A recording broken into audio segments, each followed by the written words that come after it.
The ever-changing weather around the world. Ever-diverse terrain and roads across the world. With Kumho Tyre that has conquered all. There is no road you cannot go.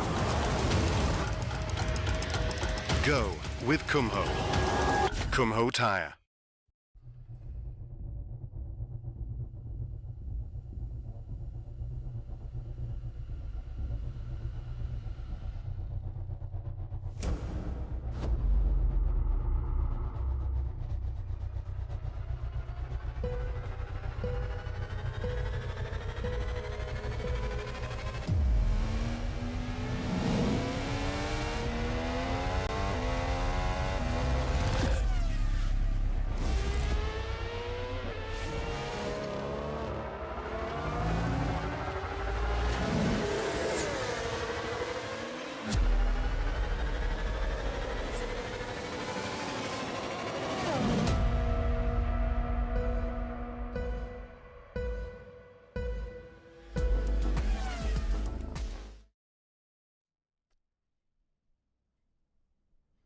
So good evening everyone and welcome to another round of the VA Veterans. Tonight we are here for round 6 and we are with split 2 from Road Atlanta. Tonight we have a 250 kilometre race or about 62 laps. Joining myself in the commentary box tonight is the one and only Hoff, or everyone knows him as Andrew Hoffman. How are you tonight, Andrew?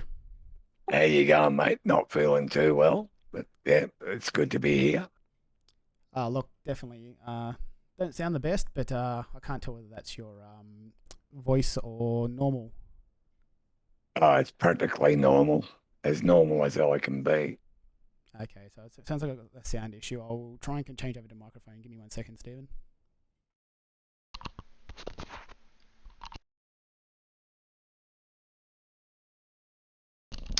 Welcome, guys. Can you please tell me that's a bit better? Hopefully it is. One of those things, you know, we test all these things beforehand and unfortunately it goes a bit pear-shaped. So as I mentioned, we're here for round 6 and split 2. I believe John Van Rie's going to be joining us at some point for the race, but let's kick it off and we'll get into the grid. There was a lot of close times this week from what I saw across both splits, being split 1 and in split 2. So let's get right into it and we'll have a look at the grid, shall we?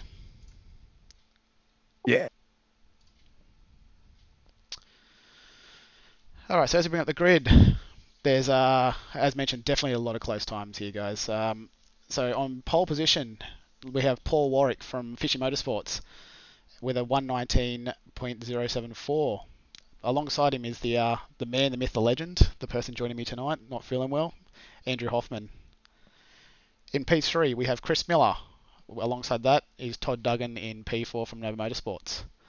P5 is Mark Houghton from Taipan Esports with Jason DiBattista from Hypersonic Racing beside him. In P7, we have Robbie Grittis. Alongside that is P8 with Peter Latham from Shadow Racing. In P9, we have Paul Hayes. And then alongside that, we have one of Andrew's teammates in Shannon McMillan from WK and Pay Motorsports. P11, we have Matt McMillan. Alongside Matt is James Boardman from Infinity Motorsports. Down in P13, we have Jeremy Bush.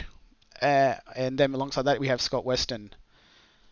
In P15, we have Matty Monday. Alongside that, Mark Howard. P17, we have Ed Cullen. And then alongside that, we have Gary Buckland from Old Mate and Sons in P18. P19, we have Michael Power. And then alongside that, we have Rattler, or aka Scotty Rattler, from Pecky's Performance Racing in P20. P21, we have Mark Dial. Alongside him, we have the one and only Glenn Boyce. P23, we have the man from Pecky's Performance Racing. He has updated his team name this week. There was a little bit of contention last week, Hoff, regarding whether Pecky was going to be a free agent or not, because he didn't have his team name up. Yeah, it was very strange being Becky as a privateer. Kind of in the background knew what was going on, but yeah, I mean, at the end of the day, you never really know. But good to see him with the team name up. Yeah, it definitely helps us here in the commentary box. We don't want to keep having to try and guess all these cars, but look, we do what we can. So alongside Mark Peck in P23, we have P24, which is Fletcher Christensen, I think, or Fletcher Christian, sorry, my apologies, from Old Mate and Sons. Beyond that, down in P25, we have Bruce McLeod, who has joined us in the chat tonight, along with Stephen Murray. In P26, we have Scotty Perrins from Pecky's Performance Racing. Down in P27, Todd Martin. Alongside that is Craig Healy from Taipan Esports. In P29, we have Simon Farrington from, I think it's Haggis Pinball Racing. Alongside that, another WK&P Sim Sports car in Richie Barella. P31, we have Darren Walden from Angry Birds Racing. Alongside that, we have the Lonely SSR car in here with Peter Keller. Down the back, we also have a couple of cars that didn't unfortunately start the race, and that was Roderick Hollis, didn't set a qualifying time, which was Roderick Hollis down in P34 for Fishy Motorsports. And then we have our 2 race control staff and 2 safety cars tonight, so I'm not really sure what's going on there. Yeah, just in case one crashes. Just in case one run crashes, oh look, hopefully we don't need a safety car for the safety car. That would be very unfortunate. Alright, so that rounds out our grid, guys. Is there any insight or wise words before we kick this off, Mr. Hoffman? Yeah, I've done pretty well here in the past, and normally it all comes down to fuel. Pit stop strategy is a major winner at this track. The undercut works really well. Okay, so the undercut, you say. I reckon we might get some of the guys in the chat to voice out and see whether they think your strategy is on par or not, and we might kick this race off as all the cars have started to take the grid, which we might get underway here. So as the res build, guys, we'll see what happens, and we are off. Looks like we've had a great start from the 05 car of Mark Houghton, and then he's just obviously cut into the grass and gone off. Coming into turn 1, Paul Warwick has taken a commanding lead from Hoffman as we look back through the field and see what is going on behind us. Moving further back, it looks like we've had a great start. A bit like Split 1, everyone seems to have managed to get through. I've had no registers to any accidents. This track has always been absolutely chaotic, especially coming up to that rise, blind corner on the first lap. What was your view like from this point, Hoff, going up there for the first time? Just worrying about what was behind me mainly. Just stick to one strategy and not change it, and carry on from there. Paul was really quick, so right from the get-go, he was quick. So it was just sort of stick to my game plan.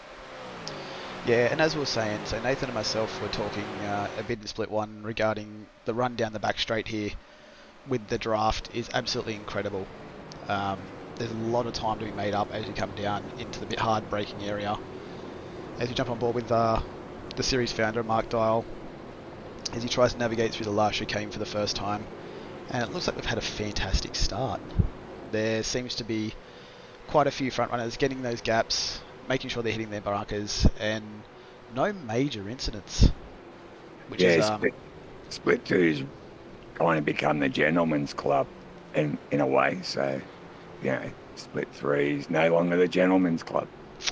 Well, there always has to be one of the group of guys doing a good job.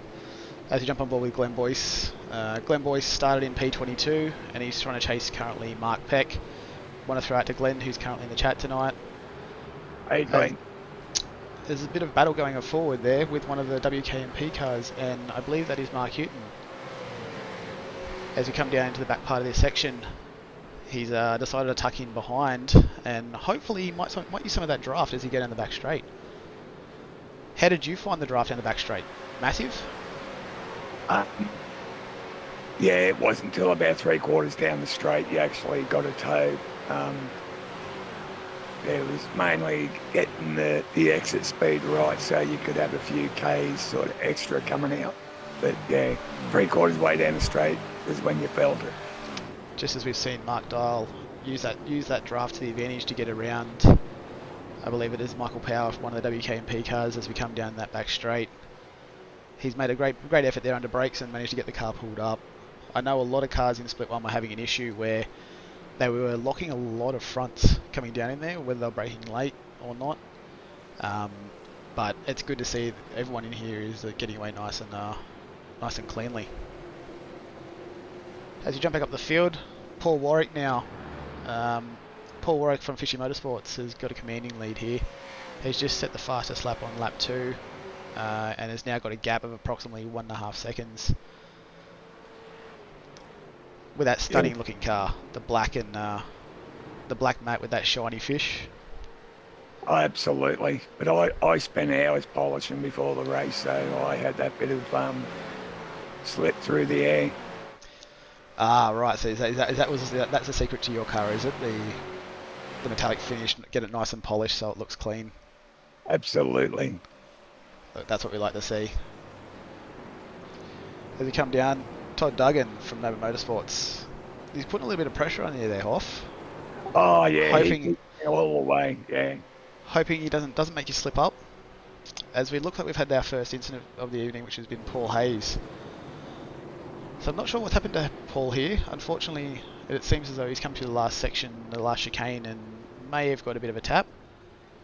We might try and have a look at that in a second once I can get the replay working, the Kumho Tyres replay. But that is absolutely devastating for Paul. He's now dropped to about 22 positions. Yeah, that's a real shame for Paul. Yeah. Paul is one of those drivers that will go out there every day, every week, and put in his 100% effort. So that's really unfortunate to see happen. But we'll have to find out a bit later what's actually happened with Paul coming down to that last section. Yeah, Paul's very good with his race strategy, and he did have me worried at the start what he was going to do. Is that. Well, as you mentioned, I think strategy around this track, we talked about it a lot in Split 1. The strategy around this track is absolutely crucial.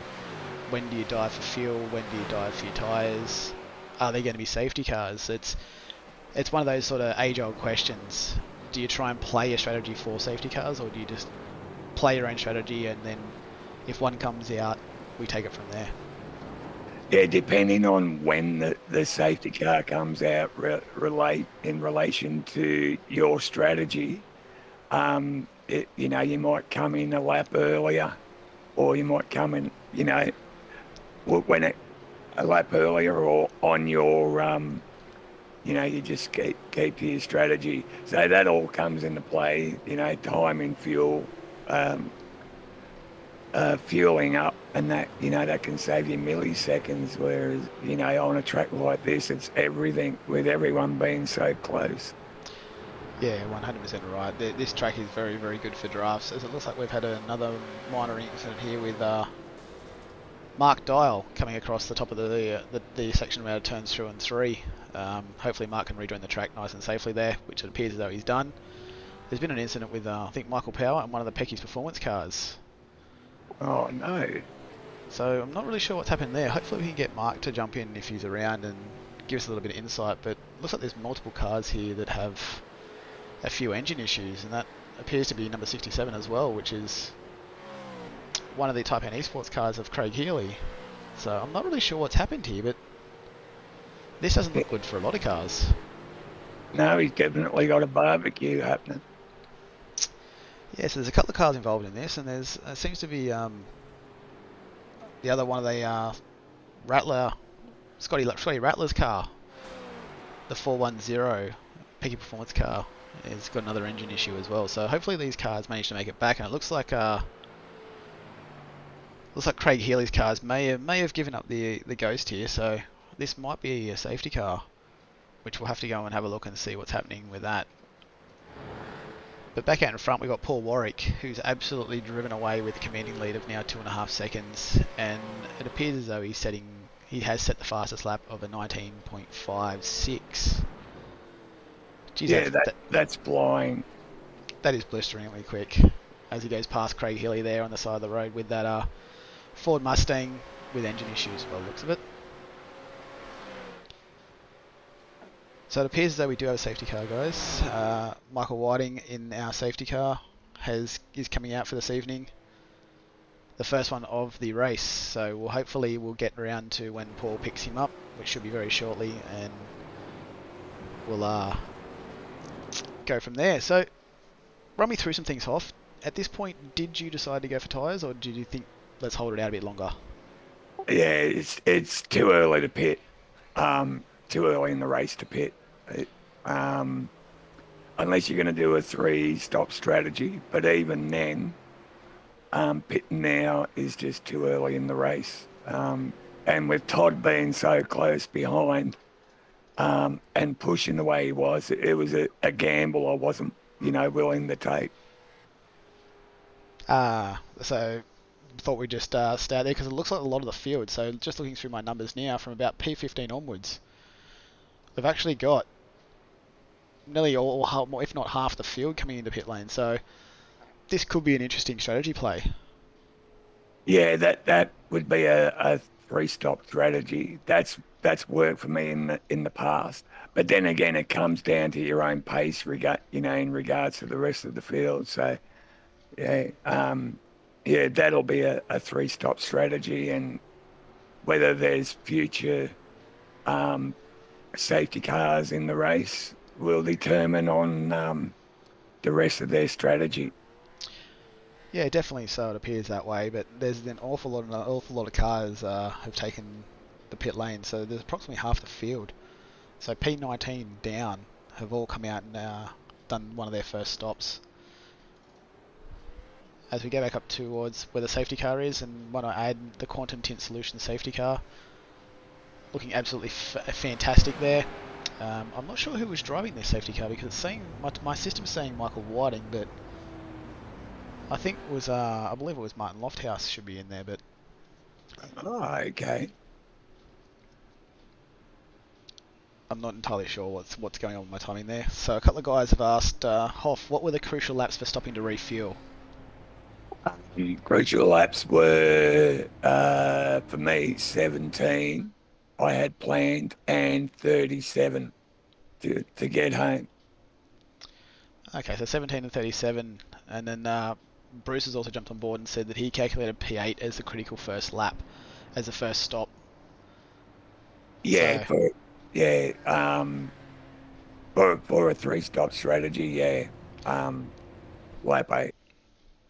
as we happen to just capture a glimpse, I'm not sure whether you saw that then, Hoff, or whether it was just me, but Paul Warwick down in that bottom section then, as he was rolling down the hill, actually had the car switched off.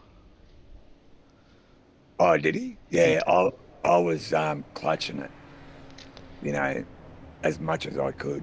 Yeah, so Paul's actually got the car switched off again there, so I think some of these boys are going for a long fuel strategy here, just looking at some of the way these cars are going. So Hoffy had the old clutch and roll system going, whereas Paul's actually turning the car off completely. Oh yeah, I'm pretty worried about having me foot on the clutch at any time. I'm not very good at it, but turning your engine off, for me, that would be asking for trouble. Well, as we spoke last week, I think Nathan and I, as we were calling the race last week, we were actually asking how you were managing to save so much fuel. So, do you have an extra tank in that thing, or is there a drop tank, or has John given you a bit of an extra emergency stash in there, or what's going on? John won't allow me to have any more fuel than a thimble, really. So, at the end of the week, I hand him the check with the fuel I've saved, and the more I save, the more I can give him. And yeah, he's a happy boy. Good. We want to keep John happy, don't we? Don't want to make the team boss do too much work. That's right. But for me, saving fuel on straights is all to do with the throttle. It's hard to explain, but I take the car up to the peak and then start releasing the throttle slightly. So, you get half a straight of lifting your foot. So try and roll off a little bit early and save that little bit extra fuel. No, not lifting off early, just releasing your foot so the car's still pushing and it's not flat to the boards. When you're flat to the boards, you're using max fuel. I might lift at 20%, depending on the how long the straight is. Oh, that's some good to know. I might have to keep an eye on that.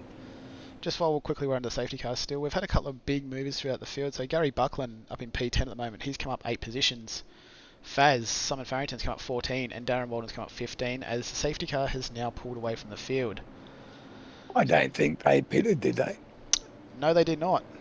They have not pitted to, as far as I can tell.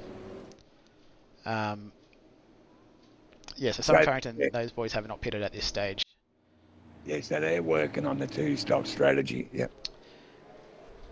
As Paul Warwick has now jumped away from the field after restart. He seems to have already gapped you there by nearly 7 100ths. Sorry, 7 tenths of a second there. Yeah, I'm always worried on restarts of cold tyres.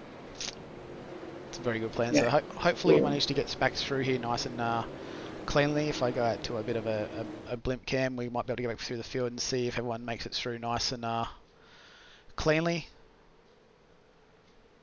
Unfortunately, that was the first safety car we've had to experience nice and early for these guys, and wonder if Craig Healy will jump on board with us at some point and might give us an idea of what's happened, because unfortunately my replay system is not working tonight and I don't have my assistant here with me to give me the second view, so we might get some information off those guys a bit later on.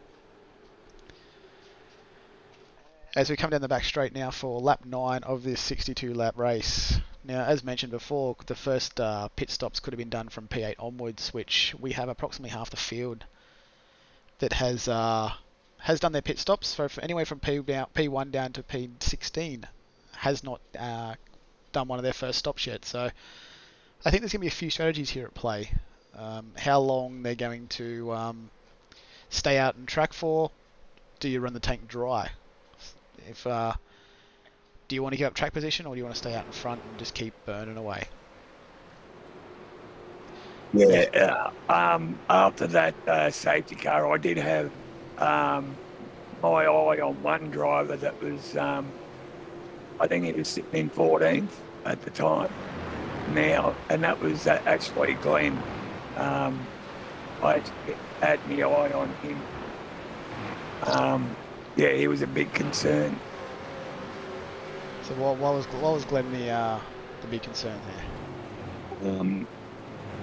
He's one of those drivers that'll fly under the radar and come up. He's done it before, so yeah, he was one I was watching out for. Yeah, it's those drivers that fly under the radar, which don't get much screen time, that you notice in a race. So yeah, he was one. Yeah, definitely. He's come up 8 positions from his start. Whether that was due to pit cycles or what's happened here, but we did watch Glenn a lot last week, and I think I believe he was involved in a few incidents that were none of his own doing. It was just unfortunate, wrong turn, wrong place. So hopefully this week he has a bit more luck. Yeah, absolutely. As we go look at the field, jump on board with Matty Monday up in P8. Currently batting with Peter Latham, who is chasing him down from behind, and then there's a bit of a small gap up to James Boardman in front. There appears to be a bit of damage on the rear of Matty's car here on the rear quarter panel, so been a bit of tough racing there. I'm not sure who he's had the run-in with. Hopefully it wasn't too bad, and Matty's able to race on. Yeah, there are another couple of drivers I had my eye on too. So you never really know what's going to happen, during a race. So just keeping an eye on them, making sure either I was pulling away or keeping them at that same time. Yeah, you're 100% right. I've done that plenty of times when I race myself. You always try and pick some of those guys that are around your pace or around that area, and just keep an eye on them and see what they're doing lap time wise when they pit. Because as you mentioned before, this track will be crucial on when you make your pit stops, whether you go into safety car or not. Because all that time is all time saved, and especially if you can save a bit of fuel. So one thing Nathan and I were talking about was being able to draft the car in front. that is a huge factor around this track. It may not seem like it, but because you have a lot of long straights and a lot of high-speed areas, the more time you can actually spend behind someone, the better off you'll be. So did you ever think about giving the position up to Todd and sitting behind him to save fuel, or did you want to keep running? I did once or twice think about it. 'Cause I do believe he was slightly quicker, but if Todd wanted the position, he would have gone for it. That's the way I felt. Okay, as we move back down to now Chris Miller in the 666 car. Looks like we've got a good battle here with Chris Miller, Jason DiBitetto and Robbie Griffiths, followed up by that James Boardman and Matty Monday battle that was going on before. So it looks like Chris has dropped 2 positions from his starting position, with a little bit of minor damage on that car. I did notice before on the right hand side, so that may have been a bit of panel beating on the panel rubbing on the first couple of laps. Yeah, that might be hampering him a little bit too. Yeah, definitely. As we spoke about, the track here with a lot of high-speed areas, any sort of real damage to these cars can affect your aero. And especially with that rear right-hand tyre showing, that would be causing a lot of problems in his straight line speed. As we're about to see a move done by, is that Robbie Griffiths? Oh, I think Robbie's made the right choice there, and back out of that corner's not one you want to try and go fit 2 cars wide. No, it's not at all. It can become very ugly. It's one of those hard corners, a bit like Laguna Seca, where you've got the corkscrew. It just drops away, you can't see it. That's right, yeah. And I don't know how many times I've tried to see cars going too wide through that area, and it's caused absolute chaos. But I think Robbie's made the right decision there to hold off and live and fight another day and try and use this draft now to gain some of that space back on Chris. Yeah, he'd be thinking about where he can pass him, looking at where... It looks like he managed to get a slowdown. I wonder where he's just dropped 3 positions, so I'm guessing he may have got a slowdown from that blind corner, because he did take a lot of it trying to avoid Chris Miller in front. Oh, yeah, of course, yeah. That's where he would have gotten it. So he may have saved the slowdown to the straight to just let people sort of go past and regroup. Hopefully he can find that speed again and regroup as we drop back to Gary Buckland.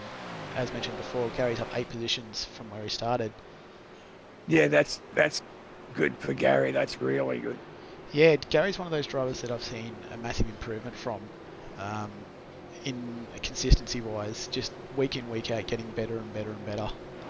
And hopefully we see some good results from Gary here shortly.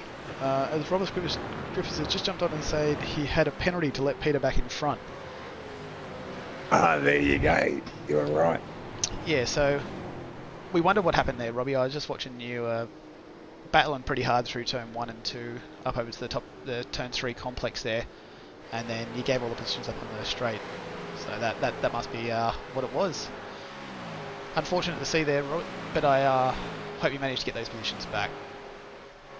Oh, I reckon he would, without a doubt. As you jump back further to one of the racecraft machines, driver Ed Cullen. Looks like he's having a bit of a battle here with Mark Howard. Ed's come up 5 positions from where he started in that wonderful racecraft simulations car. It's a very, very nice livery on those cars. It is very nice.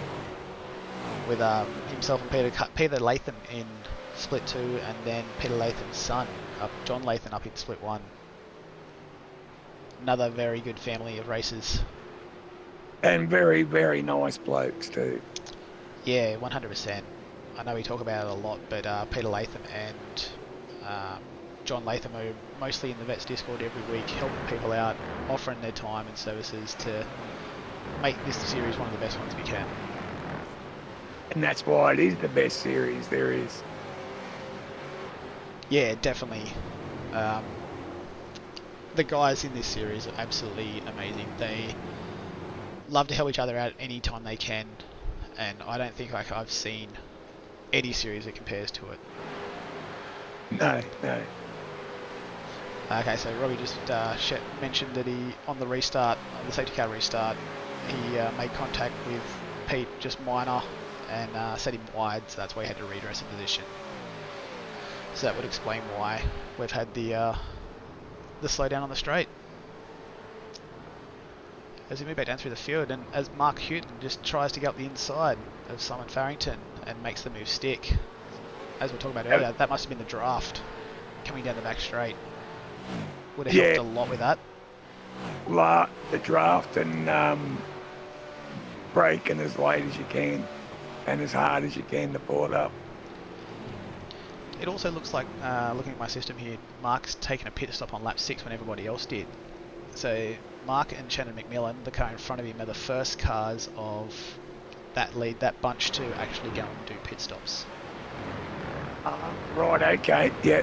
Well, there'll be ones to look out for then. So it's interesting to see now, as they start to come back through the field, more and more, as those tyres of the lead guys start to wear, these guys starting to pick up with a bit more grip, a bit more turn, a bit more stopping power. As you can see, that gap closed down to Glenn by nearly half a second in the first half of this lap. Yeah. So we'll have to keep an eye on these guys as I go around and have a look for some other close battles throughout the field. Moving further down to P25 of Richie Barella. Richie's come up 5 positions from his starting position, and he's currently in a really, really close battle with Todd Martin in front. Let's hope that Richie makes a move here. Is he going to go under the brakes on the inside? I think Richard's too smart to trying to pull something off he's not sure about. He'd be more inclined just to sit there and push. Yeah, definitely. Look, a lot of guys in this series will have that mindset too, just to pester someone in their mirrors, sit behind them, and cause a problem until hopefully force a mistake. And Rattler's behind them too, so this could become a 3-way battle. Yeah, definitely. Scotty Van Loon, another driver that's come up from Split 3 last season, up into Split 2. I don't think we've seen. I don't think we've seen the full potential of Rattler at this stage. He keeps working week in and week out, and his results are showing for it, getting better and faster. And I believe this is his first season in Vets, and also he only just got a sim at the start of this season. Is that right? That's right. Yeah, he did. Yeah. As he had a big moment coming onto the back straight. Maybe that's a commentator's curse. Yeah, you could be right. But no, he went out and he got all the good equipment straight off. There was no mucking around with Rattler, and I spent time with him when I was there at Becky's. So, but at the end of the day, it's all him. He's got to put all the work in. So he's fast. There's no doubt about that. He deserves to be in Split 2, and he deserves better results. Yeah, hopefully he's turned that driving line off, but I didn't say that. Just for those watching at home. And is he blipping? Look, I'll leave that one up to his team boss, but I've just been alerted to I should be watching Mr. Mark Peck here. One of those other beautiful cars that's been painted by Tim Nicol. I think every week I saw there for a while these guys are running a different livery, and they are a stellar looking car. Oh yeah, they are. Tim puts a lot of work into them, and comes out with great work. Well, that's it. I think that's one of our splash screen images too, is of the Pecky's performance car that we have up on 2 wheels, as he's currently in a battle with Bruce McLeod in front, and then also watching behind is Paul Hayes, who's trying to make up all those positions again from that incident at the start. As Pecky's looked like to have a go down the inside here, hasn't quite managed to get it pulled up, and now he's caused a bit of a problem here with Paul Hayes having a look around the rear of his bumper as we come into the last corner. Coming onto the main straight, and Paul's running a little bit wide, so I think he's lost any overlap he had of having a run at Pecky into turn 1.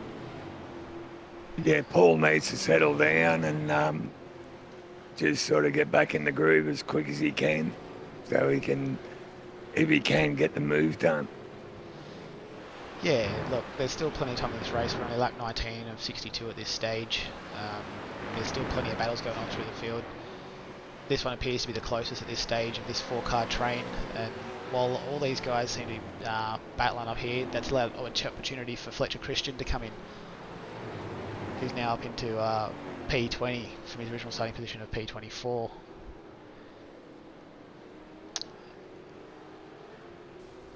So just had someone reach out with Paul Warwick. We'll have a look at where he's currently at. So Paul looks like he's very much checked out up in front here of a over 2.5 seconds lead. As I look behind now, looking at my stats, and we've got a couple of guys jumping in through the pit lane. So it looks as though the rest of the field's now starting to drop into the lane from that original bunch, but I think Paul saved enough fuel to do another lap. Yeah. I just couldn't catch him through that first stint, so I was never going to try and push that hard to try and catch him, and it was just settle in and see what comes of it. That's exactly right. This is one of those races of attrition. 250 kilometres around Road Atlanta may not seem like a lot, but high speed technical track, you're definitely going to need to make sure you get settled in pretty quickly. Otherwise, all it takes is a smallest mistake and we could have a major incident. I'll jump back on Paul Warwick now as we come through the last chicane. This time round we should see him dive into the lane, and the rest of the field has, so, and there he goes. This is a time when he was pitting, you're just hoping for a safety car to come out. Yeah, look, it's one of those things. You're looking for the safety car, but we can't be also wishing for it. It's, you never know what happens, but it looks like now the rest of the field is coming into pit lane as Paul Warwick is currently stationary with Matt McMillan, who's now taken the lead. So this is where the guys that pitted on lap 6 have actually continued and now taken effective race lead here. So this is where the other interesting strategy plays out. All it takes is for another safety car to come out now, and these guys can come back onto the lead strategy. Yeah, absolutely. So every car that pitted on lap 6 now is currently in front of the race, or the previous race leader in Paul Warwick, who's now dropped down to P15. So it'd be very interesting to play out to see how far these gaps break out. As you jump back to Paul, who's just come out of pit lane, going up through turn 2 and 3. Followed shortly behind is Andrew Hoffman and Todd, which have managed to close that gap down a bit. He did. I don't know what happened in the pits, but yeah, he was right there when I come out. So that was pretty scary, because I knew Todd was fast, and I honestly don't know how he got out. Obviously, he saved fuel sitting behind me. Oh, that's one of those things, as we mentioned, fuel strategy is going to be key here. As we just watched a great move done by Paul Hayes on Mark Peck coming down the back straight. Got a fantastic run, used that extra power, extra draft, and those big breaks down that hill, which is a very tricky section of track, because you're coming in there at about 270 to 280 kilometers an hour, and then you've got to try and get the thing pulled up, and it's deceptively slow. Yeah, I saw a track guide that Madison Down did a long time ago in the old car, in the VF, and he said you could break down at the bottom of the hill rather than coming down the hill. And I've also been working on a new braking technique with gears. So if I was pushing it, I wouldn't brake until I hit the very bottom of the hill and managing to pull it up, because the bottom of the hill is actually a bit of a rise, so you can push that nose down real hard. Yeah, as we see these two, Matt Millen come in with Scott Weston right behind. So these guys all pitted on lap 6, and looking at some data I have here. About lap 20 is when most cars were coming into pit lane. So these guys have got another, give or take, another 8 laps before they have to come in and make their second stop. So what would your thought be on these? Would these guys come in early or to run the tank absolutely dry? If there was a safety car, like around now, you would probably come in, depending on how far in front you were to Paul, because Paul is obviously the effective leader after the second pit stops, some set of pit stops. But it's just carry on, see what will be. I mean, you never really know. It's yeah. But I knew the 3 stop strategy would work because I've done it before. It's interesting you mention that because I would have never thought a 3-stop strategy around here would come into play, but I guess all it takes is a safety car to come into that and can throw a bit of chaos out there, and that strategy will come right back in. As we watch Mark Hewton come down into the last chicane with a lot of speed, slowly edging away at Shannon McMillan, bringing that gap down to just about half a second. As we go back into P3, which is now Macmillan and Scotty Weston. These two guys have been having a great battle. Looking at my timing data, they've been within half a second of each other every lap from the start and from their pit stop cycle. Yeah, they're very, very close on speed. Scotty Weston running that alternate livery for Type N Esports in that GMK Logistics Ford Mustang alongside Craig Healy. Let's come back a little bit further. We've got Fletcher Christian down in P7, and then this is the car we spoke about earlier. Richie Barella is currently down in P8. Now, He's doing all right. He's doing a fantastic job from where he started. A lot of these cars are up 20 positions, trying this alternate strategy, and once again, these guys are driving fantastic. As we go behind to Scotty Van Loon, who's also, I think he was involved in one of those early incidents where he's trying to make up some positions and some track pace. Coming a bit further, we now got Mark Dial and Todd Martin coming down the back straight and trying to make an effort on the outside. Mark, he's made it very hard for you, and looks like you managed to make it done. That's a very, very well done move, and that's all credit to Todd as well by leaving that space. Oh, absolutely, yeah. That's one of the things of this league is a lot of the guys have so much respect for each other where they leave that space, and they don't mind having that door-to-door racing, but when it comes down to it, they all leave that little bit of room for you to make moves like that and not worry about making contact. Yeah, it also comes down to knowing your own speed compared to others. Someone who might be half a second quicker than you got to let them go, because otherwise you're just going to frustrate them to hell.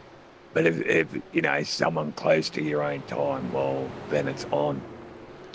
Yeah, that's definitely right. As we've got a 4-car battle pack here between, is it Richie Barella, Mark Dial, Todd Martin, and then I believe that's a lap car Todd Martin's behind that. Then we drop back to 13 seconds behind, which is to Paul Warwick. As the man jumps in himself, Scotty Weston. Currently up in P4, attempting to get P3 off Matt McMillan. He's pulled off a magnificent move there as we come across under that bridge. Another very tricky area of the track. Cars with 650 horsepower going across there. Very, very light in the rear end. Not a lot of downforce. The car gets very, very taily as we go through there. A lot of slide through there. I found getting the car to slide early and powering it through was pretty effective. Yeah, and that's absolutely correct there. As Scotty Weston has now made that move stick and has managed to drive on, head down and drive away a little bit, getting that gap out to about 7/10 of a second. As we drop back down through the field, Scotty Perrins from Pecky's Performance Racing, currently racing down in P14. up 12 positions. Another one of those drivers that was in Split 3 last season, who's done a fantastic job and put a lot of time and effort to make it into Split 2. You'd be surprised how much time Scotty puts in during test sessions. He's there every day, probably doing 100, odd laps. Yeah. So he puts a lot of work in and, he's doing well. He's in 14th and pushing along. And that's it. That's credit to everyone over there at Pecky's for jumping on board, helping Scotty, helping each other out, really. And it goes to show these results of these guys now coming from the lower split and moving up into a split that's a little bit higher than them and showing good results too. Good races, clean races, and good results. Yeah, absolutely. As we just might jump to the pit lane real quick. From what I can see, there's been a few more cars have now dived in. So these are all the cars that pitted on lap 6 as they're starting to filter in. So Mark Houghton was the first one to drop of these guys with Paul Hayes, Matt McMillan and Todd Martin, as we can see them coming out. So there's not a whole lot of cars still out in track. But what we might do is we might jump on board with Scotty Weston to another safety car. Oh, so, wow. Yeah. I somehow must have missed that. I'm not sure what's happened with the with the safety car there. So hopefully someone can give me an idea of what's unfortunately happened. I don't even know. This wouldn't be good for Scott at this point in time, unfortunately. I think having the safety car come out and knowing he's got to go and pit while he's under safety car conditions may not be the best thing, and a lot of these other cars have now done their second stop, or with Paul doing their first stop, currently back in P7. So I'm not sure, this might sting these guys here a little bit, but hopefully it doesn't hurt them too much. Yeah, so my thoughts with this safety car was I've got to stick with Paul. I've got to try and stay as close as I can to Paul, and try and push through without, causing damage, but try and stick with Paul on the restart. And that's exactly right, because you're on the same strategy as Paul, so your tyres are going to have the same sort of wear, whereas these guys in front need to make the decision. Do they go now, or do they try and wait while it's green and then jump in after? And it looks like one of the gentlemen, Robbie, mentioned that there was a couple of hardware failures from a couple of guys in the race on Thursday night. They could have brought out the safety cars, which is very unfortunate. Oh wow, yeah. Just like mechanical failures in these cars, hardware failures are just as frequent, and you never want to see it, especially for those guys that are having a good battle, staying nice and clean, and the next thing you have a hardware failure and the car goes spearing into the wall at 200 kilometers an hour. Yeah, it's really disheartening when you put all that work into it, pre-race, and you have a failure of some kind. It's you feel sorry for them when that happens. I know what it's like. I've done it myself. I've been in a 24-hour race, and I've had a wheel disconnect on me, which then in turn turned my pedals off.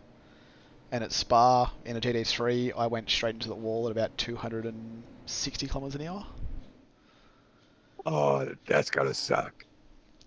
Let's just say the car wasn't too straight, and it actually caused me to go and buy a complete new rig, which, yeah. Oh, no. It was new wheel, new rig, new pedals, the whole lot. And I think Bruce was just mentioning that a wheelbase snapped off the rig. Oh, so, that was Paul Hayes. Yeah, right. I remember that. His wheel snapped off. Yeah, poor bugger. That might have been what's caused that earlier incident, because Paul's still out there lapping around quite nicely at the moment, so he may have managed to get it fixed while the car was towing or doing something, because Bruce has just mentioned that he got it tied back on with rope. That's right, yeah.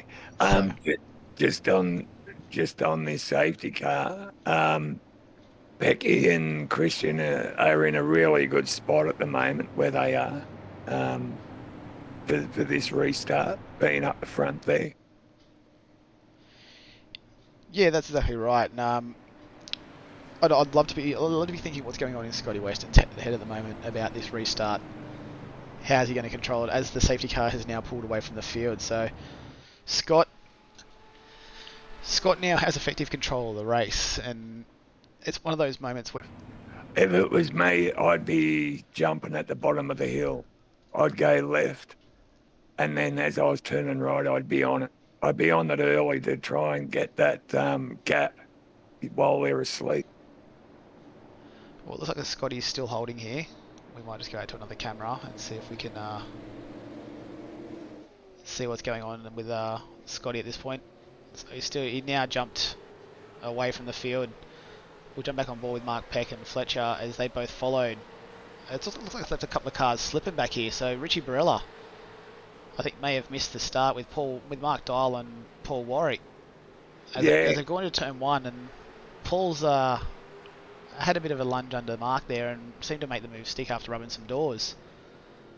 So I think a few of these cars might have got caught out on the restart here.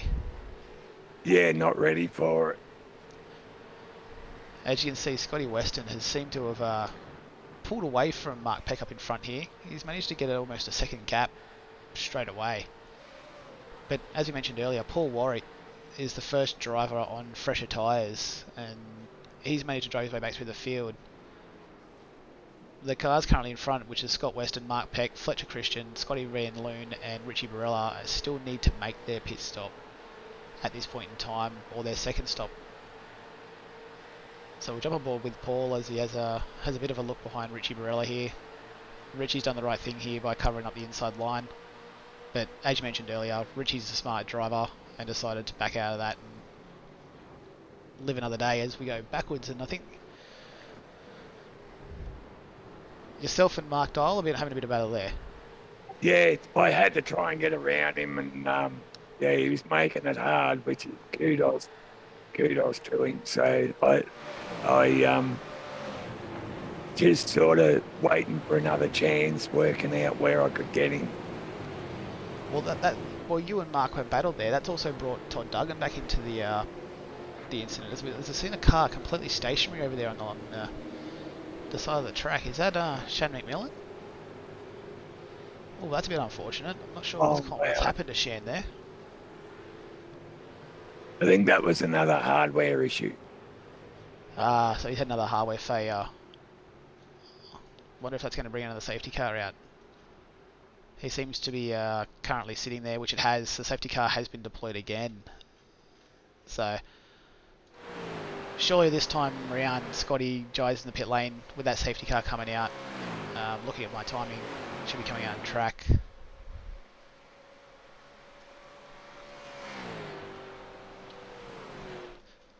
Yeah, knowing there's a possible safety car coming out, you'd nearly jump in. Well, that's definitely right. Hopefully he does go in this lap. Goes and gets tyres. Nope, he stays out again. So we'll have to work out with Shen still sitting there. So he's currently still stationary on track up in that turn 3 complex as the safety car is about to come around him. Once again, we brought the Quantum Tint Solutions safety car out on track, and hopefully there's not too much damage to Shen's rig if he's had a hardware failure. You never want to see it. Never. Well, as the safety cars come out, we might chuck to an ad, and we'll come back shortly.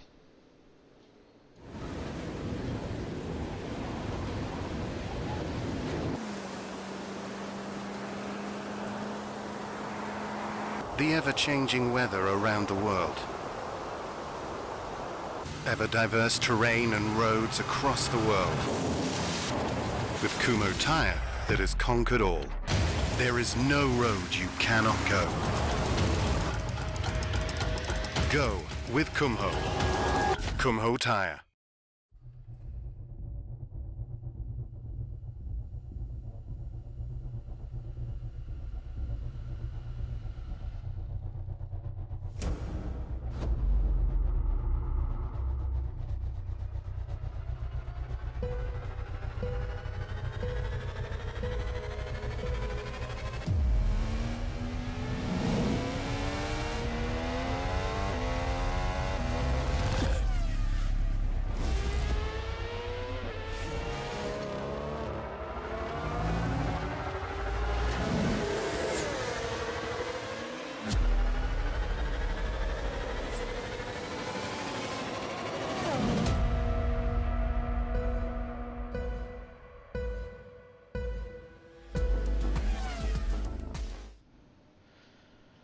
As we come back to the Quantum Tip Solutions safety car.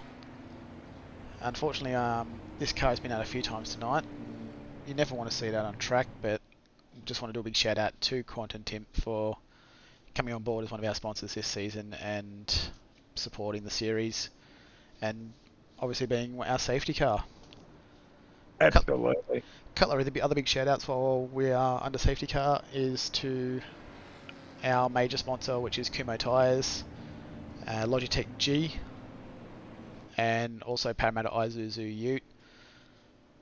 For those that aren't aware, Logitech G come on board this series and they have actually offered up a best and fairest prize for one of our drivers this season of one of their Logitech Pro direct drive wheels and rim, along with their Pro pedals, which is a big win for this series. That wheel has only just come out, and someone in the series is going to be very, very happy with that.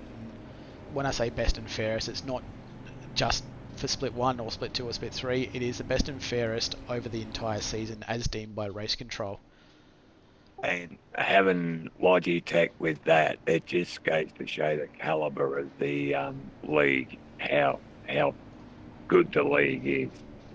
That's exactly right. Like this league has gone from strength to strength to strength, and to have Logitech come on board and offer a prize like that for our best and fairest is absolutely huge. So a big shout out to the Logitech and thank you to those guys. Also Kumho Tyres for coming aboard as our series sponsor this season. Without those guys, this wouldn't be able to go ahead, and these guys wouldn't be able to put the show on like they have been for you. And I'm actually running Kumho Tyres on my car right now. I thought you were running Super Cheap Auto. Oh, no, they're Kumho Tyres. Okay, so Kumho Tyres, Oh, righto. the rubber at Kumho. The rubber of the Kumho, righto. Yeah. Wait, if everyone else is running Dunlop and you're running Kumho, I think I need to have a chat to John Van Ree about this. Well, he can afford them with the fuel I'm saving, so that's my little bonus. Yeah, but there's a control tyre here, Hoff. I think we might need to scrutinise your car a little bit harder. Oh, go for it. What do you reckon, guys? Do you think we should have a look at Hoff's car and see what rubber he's actually running on there? I might try and get a shot of that. As the safety car is now pulled away from the field, that leaves Scotty Weston in control of the restart here again. Now, what's Scott's play this time? So he went as the bottom of the hill last time.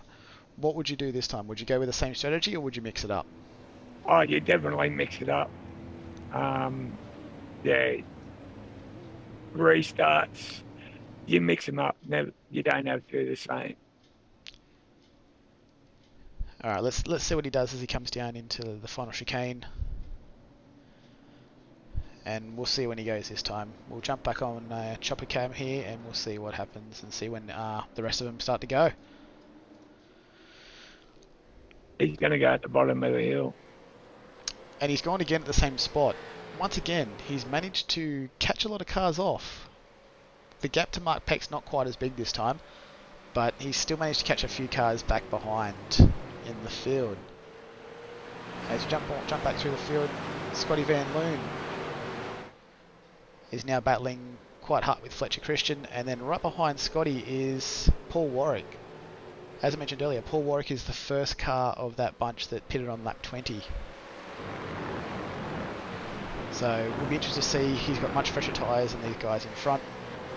We'll have to see how he pushes forward with this bunch of cars, as it looks like he's about to have a move on Scotty Van Loon coming down into the double right. Can he make it stick nice and clean?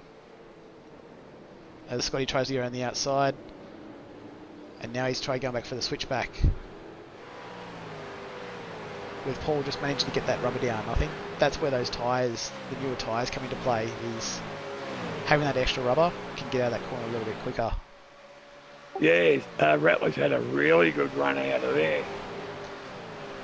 So we'll see how this plays out as Paul has now gone late under brakes, managed to pull the car up with that extra rubber, as Mark Dial and Andrew Hoffman in the background directly behind are still battling it out. this battle's been going on for a few laps now. Yeah. Couldn't you find a way past him? No, I couldn't. I'll just leave it at that. Couldn't find a way past, had to put up with it. But good on him for, doing it. Yeah, look, it looks like he's making that Mustang as wide as all possible. Oh, that Mustang was as wide as 3 screens for me. All credit to Mark, and for those who don't know, Mark Dial is the founder of this series. Obviously over 40 races. Started off as just a small run as Hoff decides to have a bit of a go, but was that just the warning shot? Yeah, I was firing plenty of warning shots at him. As now we've got this battle going on between Mark, Scotty Van Loon and Andrew Hoffman. There's about a 7 or 8 car train here by the looks of it coming down this back straight. And let's not forget Todd right behind me. Yeah, Todd Duggan from Nova Motorsports right behind Andrew Hoffman there. Also making a pest of himself by the looks of it. So these cars still out in front on these tyres that were all pitting on lap 6. So we've only got 5 cars remaining that are all still on this original strategy of pitting on lap 6, and we're now halfway through the race. So this is where it's going to start getting crucial of whether you can extend it out. And with this safety car, these guys might be able to do it on a 2-stop strategy. Get another safety car, yeah, they'd nearly do it. So the fuel burn is roughly, I think we're talking about, it's about 20 laps to a tank, looking at some of my stats here. And we've currently got, 7 laps to go until you could pit and make it home safely. So I'd be interested to know how much fuel Scotty Weston had on board at this point in time, and whether he could actually make it to the next critical lap number, or whether he's going to have to take the punt, pit, and then hope on a safety car. As we just watched Mark Peck get a little bit wide coming out of the final corner into the back straight, which has allowed Paul Warwick to get a phenomenal run up the inside. And it looks like Paul's going to get that job completely done by the time we get down into the chicane, as Pecky still tries to have another go up the inside. Both on the brakes. Pecky gets the car turned nice and gets that move done. He held him off very nicely there. That was a very, very good move by Mark Peck there. Nice under brakes, got the car turned and settled, and managed to maintain that position. But once again, this is where those newer tyres come into play. It looks like Paul's taken complete advantage of getting that extra run coming onto the main straight there. With that extra grip, a little bit more pace, and managed to make the move stick. So going back in the field, we move back down to Fletcher Christians and Andrew Hoffman with Todd Duggan. Once again, you guys are battling very, very, very tough here. Right at the back of this, we've got Robbie Griffiths also giving a bit of hard time, and I think Todd Duggan's just made a minor mistake and gone a little bit too wide. And that is an absolute terrible corner if you do that, because you clip that curb and it tends to bounce you out, and you actually get no traction. The car just wants to wheel spin. That's right, yeah, you got to be very, very careful. So now we're looking back at this pack, and this could be anyone's game. There's about 7 cars here in a row, and it's all going to be an absolute battle, as Todd's tucked right up under the wing of Jason DiVittetto at the moment. And once again, he's now stuck behind, possibly trying to save some fuel. Sit behind or try and force a mistake. I think he had the same thought as me. Got to stick with Hoff, whereas I had to try and stick with Paul. Alright, we've just had a major... Everyone's jumped into the pit lane at this point in time. There's about 9, 10, 11 cars have all jumped in the pit lane. I'm looking to see if there's a safety car on track, but it appears though we are under another safety car, which has now got once again down on track due to Chris Miller, it appears. So I'll have to speak to one of the guys and see if that was due to a failure, or whether Chris has just had a bit of a hard time as he's come across the section after turn 1 and 2 and hit the wall. but that has sparked an absolute flurry of cars into pit lane. If I go back to pit lane now and just look at them all coming in and out, as Chris Miller's unfortunately had to do that tow and is now sitting stationary with that engine. That's never a good thing. It's never a good feeling having to tow at any point in time.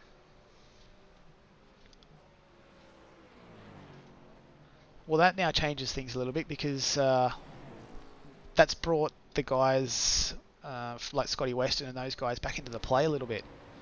They're on fresh rubber, a full tank of fuel. We're only, 4 laps off that critical number, and if another 2 safety cars or thereabouts coming up, those guys could be in absolute perfect stance here. Absolutely, yes. And it looks like you jumped into the pit lane as well. So were you playing for that? Yeah. Were you playing for that same sort of strategy? That was a case of being close to my crucial lap and being on the safety car, being saving fuel using the clutch, but being close to my critical lap. Yeah, look, Steve Murray's just asked. They should all make it to the end with no more stops. And based on my fuel calculation and what Hoffy's just mentioned, a couple of these cars could very well make it to the end from this position. The way I was thinking right now is Paul can't, Todd can't, and I couldn't remember if Gary or Peter could, but that was my thought. Paul couldn't make it to the end. Well, it looks like you're the first car to have jumped in to the first car of the leaders to jump in at that point in time. So Yeah. there must have been something you knew, Hoffy. I was saving a bit of fuel during that stint, and so my fuel was very, very short. I think I only put in about 38 litres. So was that a full tank or was that just a... No, that wasn't a full tank. So you've gone into pit lane, you've also taken less fuel on board to try and make it, is that right? Yeah, that's correct. Oh, so we have rolled the dice. As Bruce McCard said, he stayed out and rolled the dice as well. So yeah, I knew sort of there'd be a few that had would be worried, and a few that would have to fuel save, and I could go hard to the end. So it also mentions that I think Robbie Griffiths at this point has retired from the race. No, he's still going. Just mentioned that he had a pit lane penalty. So I'm not sure whether that was that over speed or your pit lane entry, Robbie. You have to let us know. As we come down under safety car again, and I'll just go back through some of the field and have a look and see some of these movers and shakers. A couple of these cars still need to make pit stops. So Gary Buckland is currently up 15 positions from his starting position. Simon Farrington's up 23 positions, with Todd Martin right behind up 20. We come down a bit further. Bruce McLeod, as he just mentioned, rolled the dice and tried staying out. Has come up 15 positions. In what appears to be, is that an Amazon Prime sponsored car there? Where's that? Bruce McLeod. Oh, Looks that way. It's a very, very nice clean livery. I'm quite impressed by that. it is nice, isn't it? Very nice. Did he do that himself? I don't know. He might have to let us know. As safety car has now pulled off the track and Paul Warwick has gone early. So he's jumped incredibly early for this one. Which is a bit different. Oh, sorry. He had to go. He's got to make up time and cover those that have pitted. Yeah, definitely. as mentioned, like we just talked about that strategy. You guys pitted on lap 36, which should be enough to get you guys home. Paul pitted on lap 20, so I think from this point onwards, he needs to make up as much time as he can, as he's had a big moment on that ripple strip that we just spoke about. Oh yeah, he's pushing real hard. Being under safety car also doesn't help because the tyres tend to cool down a little bit. Absolutely, and yeah, I'm very cautious on restarts because they do cool down, and it also breaks your rhythm. So yeah, I tend to take it very easy on a restart. As we jump back a little bit now, Paul Warwick's jumped out to a 1.5 second gap over Todd Duggan, who's currently in P2, followed by Gary Buckland down in P3. These guys still need to make probably one more stop before towards the end. Peter Latham down in P4, followed by Matt McMillan in P5. Simon Farrington is down in P6 with Todd Martin in P7. Paul Hayes down in P8 after that commanding drive moment. Couple of issues he's had along the way, but he's managed to drive it back up into P8 with a very, very straight and impressive looking car. And don't forget his roped down steering wheel. Yeah, look, I'm not sure when that happened, but that is absolutely phenomenal to hear that he's managed to repair that rig and wheelbase and reconnect it. It's a bit like the supercars and their race tape. Oh yeah, absolutely. As he's had a big moment coming off the bottom of the hill section there, hit that ripple strip on the outside, which is effectively costing the spot to Matty Monday. As we see contact made between Andrew Hoffman and Paul Hayes. What's happened there? Do you want to? He got slowed up, and I dived in for the apex, and yeah, it is what it is. If there's a penalty, I haven't got one yet. Okay, as we watch Jason DiBitetto once again use that slipstream down the back straight and make a big move on Richie Barella. As this is quite a big battle pack here. Watching all these cars, there's 3, 4, 5, 6 cars all battling. We've got Paul Hayes with Richie Barella and James Boardman all having a big battle here. And I think the cooler heads have prevailed as we watch Richie Barella come through the blind right-hander with James Boardman right behind, and then Scott Weston behind that. Bruce McLeod's just reached out and said that we have a naughty Hoff for causing a bit of an incident there, so we'll have to wait and see if there's a penalty given due to that. I agree with Stephen. You're on the ball, mate. Racing incident. Stephen says racing incident, game on. Oh, okay, well, we'll have to see what's happening with that. As we move back up to this battle with Scotty Weston, James Boardman, Richie Barella. Scotty's in the prime position here to have a bit of a dive on James Boardman if he can get that gap down a little bit, which he should. But we'll have to wait and see, or does he hold out for the next lap? Get a little bit closer. Yeah, just be patient. Pick a time, pick where you're faster. So move back down to the field while the cars are starting to settle a little bit, and everyone's getting a bit of race pace and gaps going on. We've got Jeremy Bush down in P17, Mark Howard P18, followed by peaking performance driver Mark Peck, no longer a privateer. P20 we have Ed Cullen, and then Mark Dial in that extra wide Mustang. Down in P22 we got Fletcher Christian, and then Scotty Van Loon. Craig Healy, after that, being in that major accident at the start of the race early on, where we saw multiple cars involved. We've got Robbie Griffiths also there battling on with Craig Healy, Michael Power, Peter Kalia, I think it is, and then Scott Perrins in P28 with Chris Miller down in P29 after they getting that engine rebuilt. Geez, these guys must be good rebuilding engines that fast. Oh yeah, those TAFE boys, they're brilliant. No race tech for these guys. Yeah. We'll come back up the front. We've got Gary Buckland, who's now just jumped into the lane.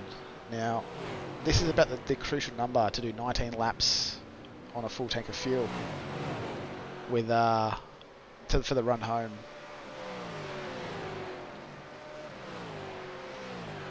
And I've just had Matty Monday join us. Welcome, Matty. How are we? Hey, Matt. Not too bad, mate. How was the race from your point of view down in P7 at this point? Yeah, I think I pitted on lap 20 and took a full tank, which got me to the back. So there was a couple of stops under safety car where I was topping up to get to where we are now, obviously, with that last stop and everyone juggling up and down the order. So to Hoff behind me there, give me a bit of hell. So. Well, it looks like you're in a good battle right now with Todd Martin battling for P6. Yeah, Both battles everywhere up and down the field. Doesn't matter where you are, you're battling with someone. So it's as you go to make a move on the inside, late on the brakes. We'll see what happens here. Oh, he's taken the smarter move and decided to pull out and live to fight another day. Have another go on the next lap if he gets a little bit closer. Yeah, that's it. There's no point binning it. With a handful of laps to go. So play the smart game here. Well, that's it. Matty was one of those drivers who was in front, who I wanted behind me. He was a worry at this stage. Well, just looking through some data that I've got in front of me, that you and Todd Martin are effectively pitted on the same lap. There's 1 lap difference. Yep. With Hoffy behind you, who's on 5 lap newer tyres. So I'd nearly expect to see those come into effect a little bit earlier, probably in another 5 or 6 laps time. Would you say that about right? Yeah, there or thereabouts. It's a bit of a juggling act, because if you don't want to burn up your tyres too much. And I've done a bit of fuel saving in the middle stint to sort of get to where we are now. So I was trying not to look in the mirrors, but got that nice shiny, fully polished up Commodore behind you. It's bit of a menacing look, I tell you. He was saying that before the race, that he spent a lot of time out there polishing that thing to make sure it was as menacing as possible for anyone that was in front of him. Apply a bit of extra wax and you might get a couple of tenths here and there, So Right. That's exactly right. And he was also talking that he's actually running Kumho Tyres as his rubber. In that case, we need to get scrutineers involved. Well, that's what I was talking about earlier. I think I need to go and scrutiny these cars a little bit higher when everyone's on a Dunlop control tyre and Hoffy's on a set of Kumhos. I might have the extra grippy slicks available to him. I might have to have a chat to the team boss there, and shortly after this in the drivers' lounge about where's he getting these supplies of Kumhos from. I think I might have to put a protest in, to be honest. It's just not on. No, it's just not racing, is it? No. Were you in the same channel with Paul Warwick at this point in time? Yeah. So Patch cannot do anything wrong at the minute. He's been working interstate, so he's come back home full time and just putting in extra laps. He's killing it. So look, had an extra lap. Yeah, go on. Look, he's definitely having an absolute phenomenal race. Like, just jumping on board with him here. He's got an 8-second lead over Todd Duggan in P2. But what was going through his mind at this point with pit strategy? Yeah, so he had another one to go. So he's trying to get as much time between him and Todd, and everyone up to Hoffy, actually. So just trying to get ahead as far as he can, fuel up, and then you never know what can happen. That's exactly right with these things. This is one of these races where we've had 4 safety cars in a very, very brief period of time, and then we had 30 laps where there was none. So it's anyone's game from here out. But look, he's driving absolutely phenomenal, and it goes to show the practice he's put in. He's just making those times drop lower and lower and lower and lower. Yeah, it's good to see. It's just, he actually messaged me Friday night. What are you doing? Do you want to jump on and do some laps? Just like, So he's just much slap time, seat time he's getting can. It obviously makes all the difference. Well, that's exactly right. When you look at it, these things are a beast to handle, but the more time is he's just overrun the corner. So I think we've cursed him. The old commentator's curse has got hold of Paul there. He's just gone a little bit deep into the last chicane and pushed a wide and nearly ran off the track. So I think I might change off his car here because he's pushing incredibly hard and sliding around a bit as we move back through the field. And we'll go back on these guys down here. Just on Paul, it looks like he's running Kumho Tyres as well. No. I'm scrutinising one car a week, and it's going to be yours this week. Right. I'll have a look at Paul's car next week. That's yours this week. As I've just jumped back down to Paul Hayes, where there's an absolute train of cars here. So just looking back from the blimp cam, there's 1, 2, 3, 4, 5, 6, 7, 8, 9, 10, 11 cars all battling very, very hard here. That's great, isn't it? That's brilliant. It's absolutely phenomenal to see. Just reading through some data. Paul Hayes also still needs to complete one more pit stop yet, unless he can magically manage 30 odd laps with fuel. James Boardman in front of this looks to be the cork at the moment of this train, or engine of this train, I guess you'd say. He has completed his final stop with hopefully enough fuel on to make it home, with all the cars behind Paul at the moment also on the same strategy with enough fuel to make it home. So this should make for some really good battles all the way down the bottom. It looks like Paul Hayes has gone to the inside to defend on Richie Barella, as Richie's now backed out of it a little bit to give that position back to Paul. Hopefully getting another good run across top of the hill, using that extra rubber to his advantage to try and make a move into turn 1. As you see all the cars come filing down, with Paul making a bit of a mistake there going over the grass. A little bit taily in the rear end with those tyres showing it now, and as Richie Barella tries to get around the outside into this absolutely terrifying section, which they've managed to do absolutely clean. So that's brilliant. All credit to these guys, and what a wonderful move by Richie Barella there, and the respect from Paul to let it happen as well.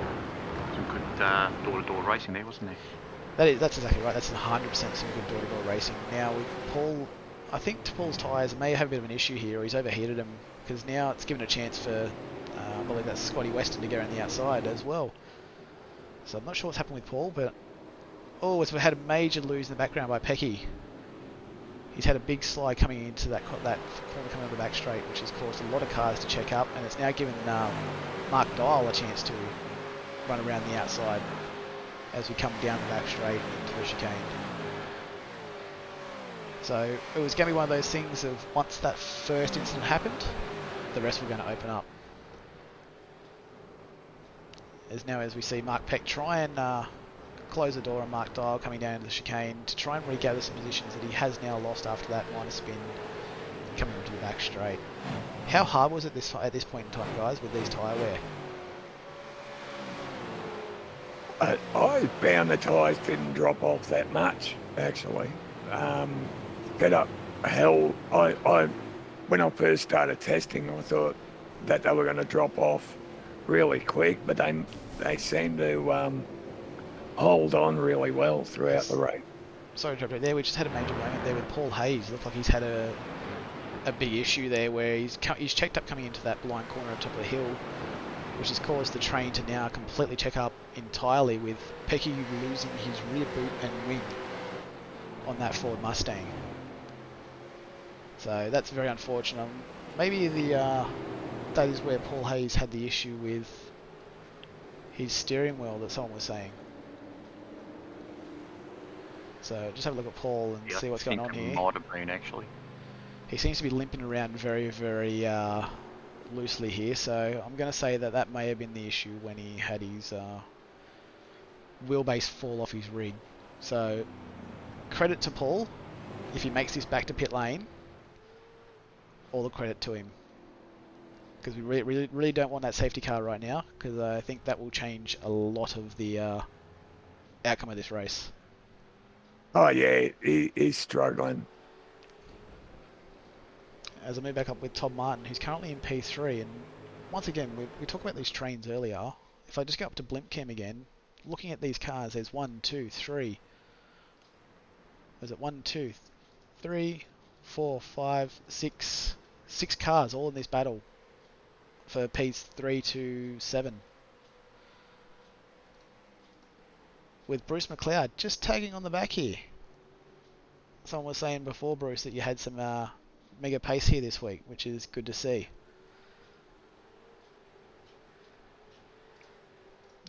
So at this point, Matty Monday, Andrew Hoffman, you guys are both battling. What is your game plan from here? Knowing we've got 12 laps to go. I've got to get past him. That's all I was thinking. I got to get past him. So that's Andrew Hoffman up the inside of Glenn Boyce there down to the chicane. And I was thinking, the amount of times that I'm in a battle with Glenn, that I could probably get him here. So, but then having Jason behind me too, with a bit of pressure, sort of filling in the sandwich there, so to speak. You've got to be very careful when you're trying to attack and defend at the same time. That's probably one of the hardest things to do in these cars, because you're constantly trying to look forward, you're trying to attack on someone, but then you also fill in your rear vision mirrors with another car, and you're constantly looking behind to make sure what's going on, where are they going, are they inside, outside, and all it takes is for that little lapse of concentration loss, and one, you're in the wall, or two, you're off the track and you've blown all the pace. Yeah, absolutely. It doesn't take much. Lock a brake or drop wheel off the edge. It's very hard cars to drive these things. As it appears, we've just seen Todd Martin do exactly that. He's run wide onto the back straight, which has now cost him that position to Andrew Hoffman, who got the better drive and now can run all the way down into the final chicane. With Jason DiBattista, also Glenn Boyce having a big look on the inside. My apologies, it looked like the cars were the same colour there for a second. Very similar, aren't they? They are very similar, and from a distance it's hard to pick it up, but looking at Glenn and Matty Monday here, both battling. Now Matty, your tyres are a little bit older than these guys around you. Yeah, so they weren't too bad at this point in time. Definitely the last probably 5 or so laps. They were rather second-hand, you could say. If I had the Kumhos, I might have been better off. Who knows? But, yeah, it looks that way with Andrew Hoffman up in P2, P3 at this point in time. And Hoffy, you were the first car to hit that number to make it home. So how are your numbers at this point, fuel-wise? Oh, excellent. I had no dramas with fuel. You had no dramas? You're going to make it all the way? Yeah, absolutely. Oh, well, that's always good to hear. Matty McMillan's up in front. So Paul Warwick and Matt McMillan are the last two cars that need to pit. And I've just turned back on to Paul Warwick as he's now decided to come into the pit lane to do his final stop. He currently had a gap of about 28 seconds. And looking at the pit lane transit time of most cars in the field, it's going to take about 47 seconds. So I think at this point in time, we'll have to keep an eye on it. Matty McMillan goes around for another lap, so he must have had a little bit extra fuel than Paul Warwick was, but Paul was pushing incredibly hard, trying to keep as much gap as he could. As Andrew Hoffman's now come down the main straight and currently going around Paul Warwick. So Andrew Hoffman's currently in P2 at this point in time, with Matt McMillan in P1, but with unless Matt can manage to have another 15-16 litres of fuel in that car, I think he'll have to make another pit stop, which makes Andrew Hoffman our currently effective race leader. What was going through your mind at this point, Hoffy? Knowing that could be a possibility. Just to keep it straight, keep it on the track, don't do anything silly. Just keep a gap behind me where it was and don't do anything silly. So at this point, with Todd Martin behind you, knowing Todd was on tyres that are a little bit older than everyone else's, were you hoping he was going to hold up Glenn Boyce a little bit more, or? No, I knew I had the pace on Glenn, and I'm pretty sure from memory Glenn had to stop again. I don't think he was going to make it, which yeah, it was a bit of a shame, but it is what it is. As Glenn's just made a fantastic pass down the end of the back straight on Todd Martin, which has now allowed an opportunity for Matty Monday to push up behind Todd and hopefully have a look into turn one, or maybe not just quite close enough yet. Not yet. I was having a look everywhere, to be honest. So, Trying to fill his mirrors up. yeah. I think you look at the times, in qualifying week in, week out, and there's, not just tenths, but there's hundreds of seconds, between positions. You've almost got to make them make a mistake. Yeah, that's to help make the pass. So that's exactly right. It's all about getting in their mirrors and forcing that mistake if you can. Yeah, just putting the car where they're not going to expect it and try and catch them out, sort of thing, Well, I'm just going to get back down through the field and see where Paul Warwick come out of, and as he makes a nice pass on, I believe that's Mark Howard, down in P12. So with Paul doing that last pit stop, he's lost effectively 12 positions, which means he's going to be on fresh rubber, enough fuel, and he's going to be pushing extremely hard to try and make up as many positions till the end of the race. We've still got 8 laps to go in this race, and hopefully he can claw some back, but we'll have a look. As Glenn Boyce just mentioned, that he 7 litre underfill at the last pit stop. So it was on the same strategy as you, Hoffy, but he's underfilled by 7 litres, which is effectively a lap and a bit of fuel. Yeah, absolutely. That's a real shame. That's very unfortunate, Glenn. Sorry to hear that. You might want to get a new engineer or a new calculator or something, because you were looking really, really well for a podium finish at this point. Up in would have been P3 currently, and if Matty McMillan has to make another position, another pit stop, then that could have been a P2 finish. So Absolutely. That's absolutely hard luck. As Robbie Griffiths also just mentioned, that Paul Warwick is going to be on an absolute charge. As we spoke about before, fresh tyres, and being the quickest man out on the track, he's got the fastest lap of a 19.34 at this point in time. As we've just seen a car which appears to be Bruce McLeod has had a minor moment coming out of there. Looking at his tyre marks, he's just hit the power too early or caught the ripple strip on the outside, spun the car and ended up in that wall on the right hand side there. Yeah, that corner, especially if you're just a little bit too far to the left and get up on top of the curb there. That's very unfortunate for Bruce, because he was having an absolute brilliant run, and looks like Mark Peck in that severely damaged Mustang is now going to try and put some pressure on Bruce to get that position. As we come back up to Jason DiPotato, started in P6 and still currently in P6, but following closely behind this battle of you, Matty, Todd and Glenn. Were you worried about him coming forward, sir? Fair to say I was keeping an eye on him. But just trying to get around Todd at the minute there. So again, car in front, car behind you, you're watching your mirrors as well. So he's had a little off there, which relieved a bit of pressure for me. So. As I've just commentators cursed him. He's had a bit of a moment while I'm watching him. I really need to stop doing this. I think I need someone else to come and take over broadcasting, because every car I look at seems to have a bit of a off moment. Call it good timing or good luck, I don't know. Bad luck, depending who you are, I guess. Exactly right. As we now see Paul Warwick on the outside of Scott Weston for P9, which he seems to have made that move stick on that fresh rubber. Yeah, again, fresh rubber, that's right. It's a massive advantage late in the race. Huge advantage, but he's pushing incredibly hard, because coming across the top of that hill, that rear slide, can definitely hurt these cars with those tyres. They like to heat up very, very quickly, and it takes a good half a lap, if not more, to get them to cool down again so you can get that grip back. But it looks like Paul's pushing incredibly hard, as we've just seen Matty McMillan. So Matt McMillan has now adopted the pit lane, which obviously he didn't have enough fuel to get home. It's brought him out in an absolute battle pack here with Mark Peck on cold tyres in that severely damaged Ford Mustang.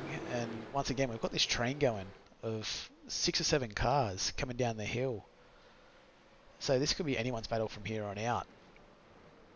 It looks incredible to watch as they all filter down, but that means Andrew Hoffman's in the lead. Oh, wow. Go me. What has happened? Fuel strategy. Fuel strategy, right. I think I might have to have a chat to Mr. Van Ree about this, because I'm definitely going to need to scrutinise these cars for those Kumho tyres. No, it's actually Blanchy. Blanchy's the fuel strat king. He was the one that came up with it, and sort of he done it all. As we've just seen a move done by James Boardman on Todd Martin, it appears though Todd's tyres are starting to really either play a part in this or starting to affect him, as he's now dropped another position to Paul Warwick, which we mentioned earlier is absolutely charging on through the field.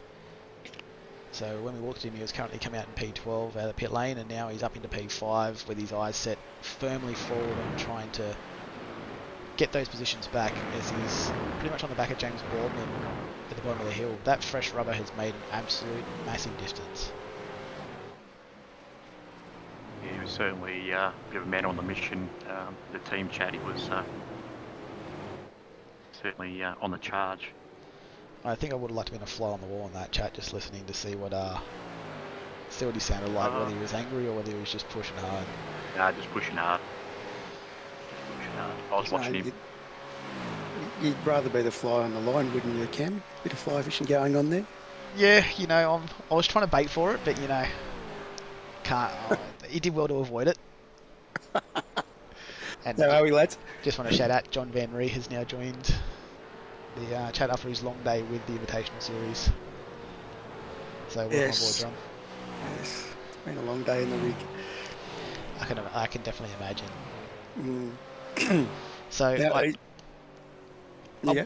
I would like to have a chat to you about Mr. Hoffman's car a bit later on, if you don't mind. Yeah, we can do that in the lounge, mate, which will be straight after this finishes. So, about 5 minutes time. Yeah, You've got to defend me, John. So once again, as we just mentioned, guys, the lounge will be the Split 3 Drivers Lounge. Will be following directly behind the Split 2 broadcast this evening on WKMP TV channels on Facebook and YouTube. But Facebook. Just Facebook. Yep. Also want to throw out and mention that please make sure you like and subscribe to these channels to be alerted to when this goes live. We're going to try and do a lot more of these broadcasting on these channels for everyone to watch through the one place. Yes, make life a bit easier for everybody. That's exactly right. Hopefully we can sort something out and keep this going and get everyone on board.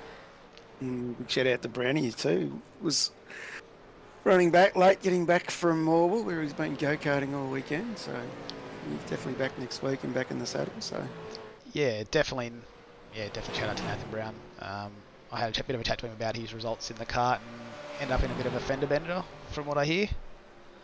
Brownie. And, yeah, Brownie was in a bit of a fender bender in his kart, and he said he's feeling the pain a little bit in the back. So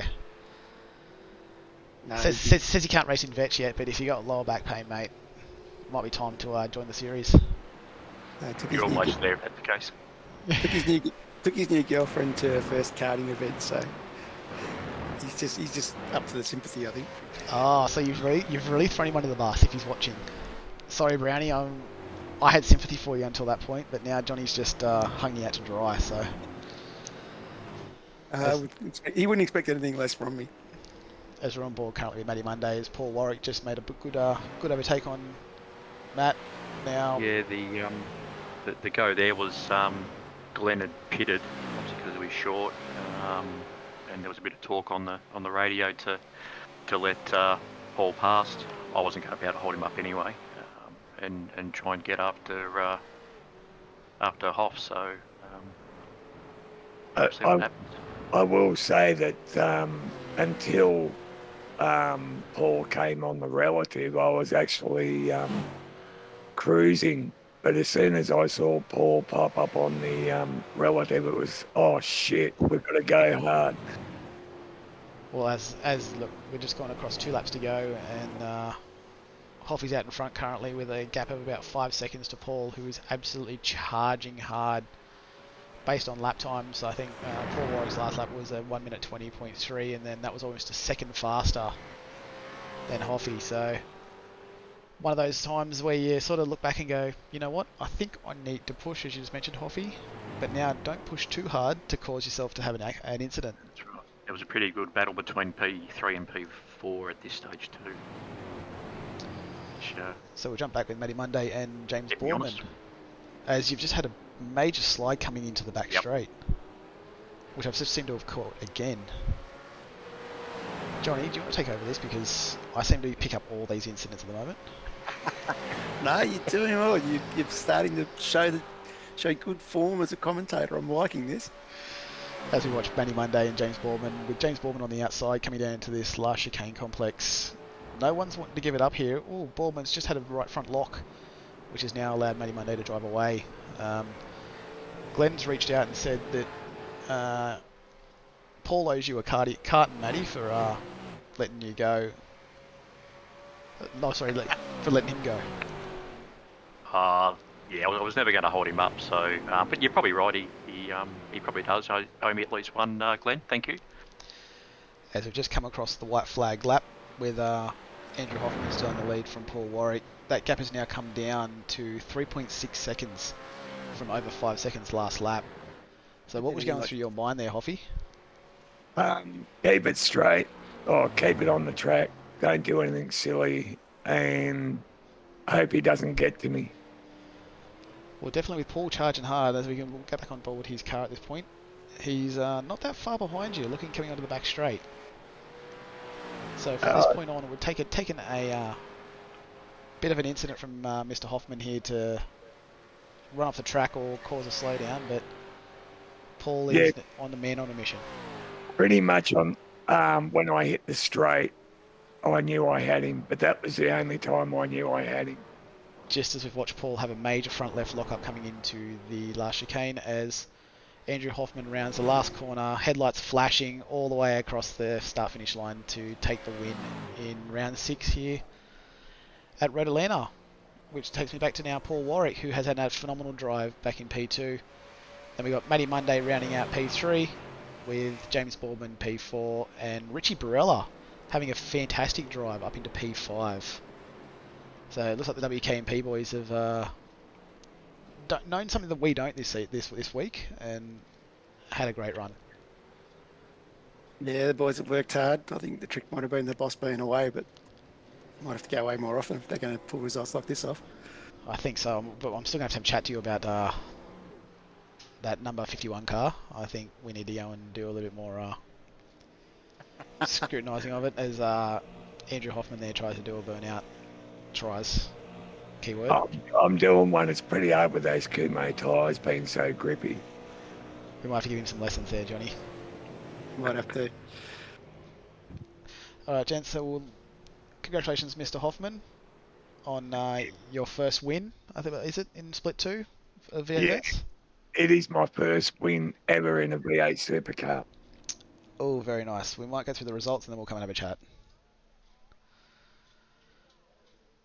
Alright, so just bring up the results for round 6 of your Split 2 V8 Veterans. We have in P1 Andrew Hoffman for WKMP Sim Sports, followed by Paul Warwick from Fishy Motorsports. P3, rounding out the podium, is Matty Monday from Fishy Motorsports. P4 we have James Boardman, then another WKMP car of Richie Barella in P5. Down in P6 we got Scott Weston of Tyre Esports and GMK Logistics, with P7 Jason DiBattista from Hypersonic Racing. P8 we have Mark Howard in Infinity Motorsport. P9 is Jeremy Bush. P10 Matt McMillan, another WKMP car, followed by P11 with Ed Cullen from Shadow Racing. Scotty Rattler down in P12 from Peaky Performance Racing, and Michael Power in P13, another WKMP car. There's a big showing from WKMP cars in this field. Down in P14 we've got Robbie Griffiths from Fishy Motorsports. P15 Glenn Boyce. P16 Fletcher Christian. Down in position 17 we have Mr. Peter Latham from Shadow Racing. Down in position 18 we got Mark Peck from Peaky Performance Racing with that awful looking Ford Mustang with the boot missing after that unfortunate incident coming across the top, which I think Paul Hayes was involved when his wheel had a bit of a moment. P19, we got Todd Martin from Scorpion Esports. P20, we got Craig Healy from, once again, Type Esports, GMK Logistics. Down in position 21, we got Simon Farrington in Haggis Pinball Racing. Position 22, Scott Perrins. Position 23, Bruce McLeod from Average Performance Racing. Position 24, Gary Buckland from Old Mate & Sons. Position 25, we got Todd Duggan from Nova Motorsports. Number 26, we have Peter Kalea from SSR. P27, we got Chris Miller. P28, we got Mark Dial. Down in P30, we got Mark Houghton from Type Esports. And then, unfortunately, we had the cars that Overhaul had to disconnect, which includes Shayla McMillan, Darren Walden, and Roderick Hollis. Well, we've got Mr. Hoffman up here on in our chat tonight. So, congratulations, Hoff, on your first win. Cheers. Now I can go and celebrate. You can go and celebrate. Absolutely. I definitely want to say thank you for jumping in and giving me a hand tonight with the commentating. How was it for you, knowing that you're going to win that race? I know I asked you to win the race, but now what was it like after the race, knowing that you'd won your first? To be honest, it took a little while to sink in, and probably the first time ever after a race, I've just gone to bed and gone to sleep straight away. But no, really good. Really enjoyed it. Yeah, so I'm ecstatic. My first V8 supercar win. And just on that note, I want to give a huge shout out to Jamie McKnight for pushing me to get into the vets. I think he spent about 6 months pushing me to get into the vets. So this is your reward, Matt. I'm sure he's out there watching, and if he's not, someone will tag him in it to get the People's Champ on board, and he'll be very appreciative of that. Well, yeah, I mean, he's the reason I really got into iRacing, and he's the reason why I got into vets. And yeah, so this one shared. Once again, congratulations, mate. There's no better feeling than winning your first race in anything, really, and then to do it in vets under a new team banner as well, under WKMP, with that spectacular polished car that still looks straight for a change. There's no repair bills this week, Johnny. That's awesome. I'll take that. And before I forget, my first win, I'm going to babble on a little bit. When I was there at Pecky's, Sips and I used to push each other to go harder and faster. So, he had a lot to do with me speed as well. But, yeah, come over to WKMP and found a little bit more. So thanks to WKMP too for having me on board. That's right off. Well, That's good, mate. That's 100% right. That's exactly what this community is about. I'm sure Johnny can vouch for that. Is everyone within this community wants to help everyone else out. Like, doesn't matter what team you drive for. You could drive for the quickest team or the slowest team. They'll all help you out on race day. And being a local boy, Hoffy, it's good having a local in the team. So yeah, absolutely. Well, congratulations, Hoffy. Well, haven't got Paul Warwick in tonight. I don't know what. I think it was all bit sort of spur of the moment. We knew we were going to do with this broadcast tonight, but didn't get a chance to get him in. But we'll jump down to Matty Monday. Congratulations on P3, mate. Yeah, thank you very much. I actually sent Patch a message, but he hasn't responded. So, but anyway, we'll battle on without him. So, leaves me sideways. Gee, that's a bit ugly. I was going to say that's a very unfortunate image I seem to have gone back to there. You having your slide. We'll call it a celebratory slide, shall we? Yeah, fair enough. We'll go with that. We'll call it the celebratory slide coming onto the back straight. Congratulations on a great P3. Yeah, thank you. First podium in vets, so very happy with that. So pitted early, filled her up, and trundled around the back, but a couple of extra safety cars sort of got me back into it. A big shout out to Blake Delaney, who was the engineer for the night. He was doing all of us in split 2 and the guys in split 1 with Kirby and Simo too. So got the fuel strategy spot on, and he was in my ears. So big shout out to him. Look, guys, that's a phenomenal effort. Big shout out to Blake. Yeah, it's I'm sure it's the same with all the teams, but to crack a team that I'm in, so very fortunate to be driving for Fishy. So everyone helps everyone, and just the same as in the league. Yeah, it's just awesome at the moment. So yeah, congratulations, Matty. yeah, thanks, First- man. First podium's always good. Yeah, Well, it was a tough race, so but managed to get my way through. Had a couple of charges from the back so far this season, but yeah, definitely the best result so far. I just want to add that you also managed to do that, looking at my timing data, from lap 31. Yeah, it was a stretch. You managed to run a tank out to 30 laps. Yep. Oh wow, I'm coming to see you about fuel. Yeah. Look, there was a bit of a safety car period there too, but yeah, we've been practicing fuel saving, that's for sure. So, but one set of tyres there was, like I said before, the last 4 or 5 laps that were starting to fall off pretty bad. So I was happy to see the end of the race.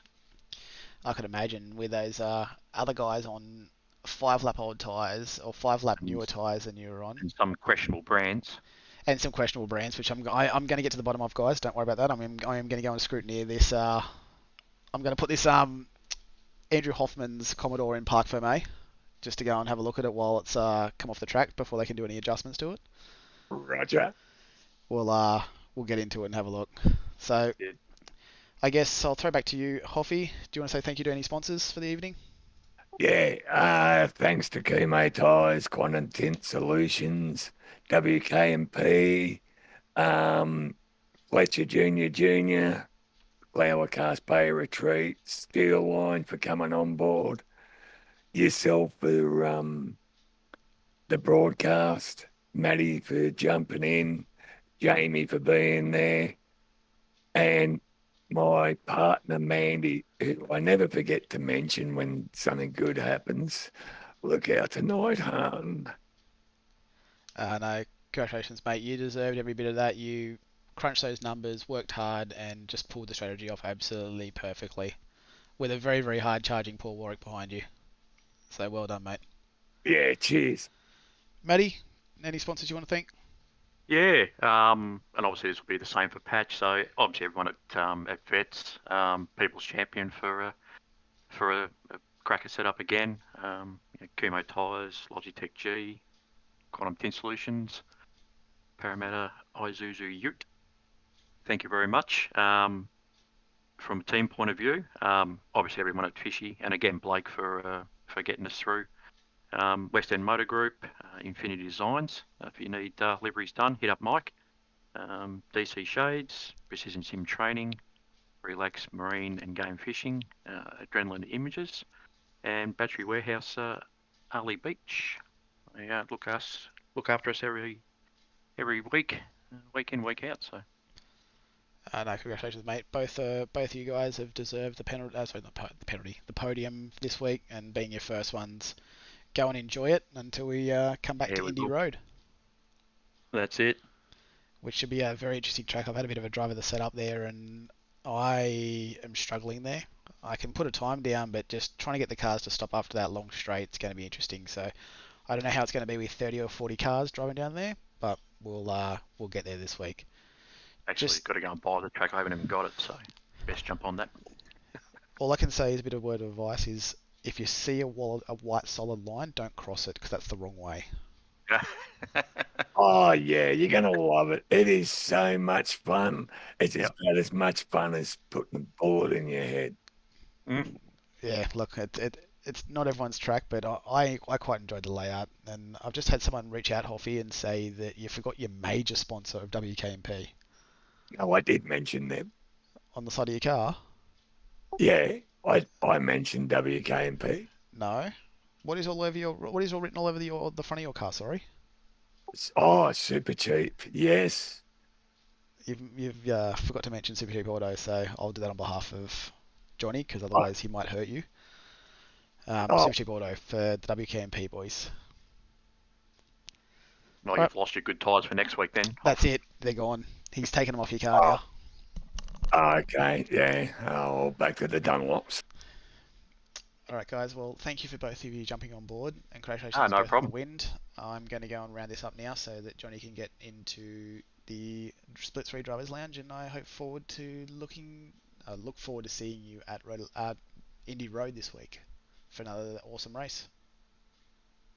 Looking Okay. forward to it. Cheers. Well, guys, that rounds out round 6 here from Road Atlanta in the 250-kilometre race of the V8 Vets Split 2.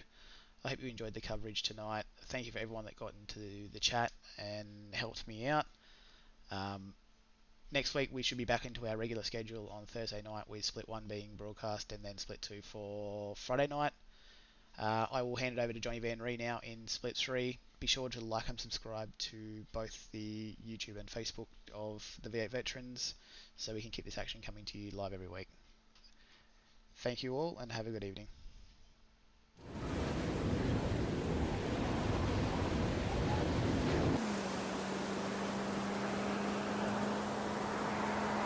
The ever-changing weather around the world.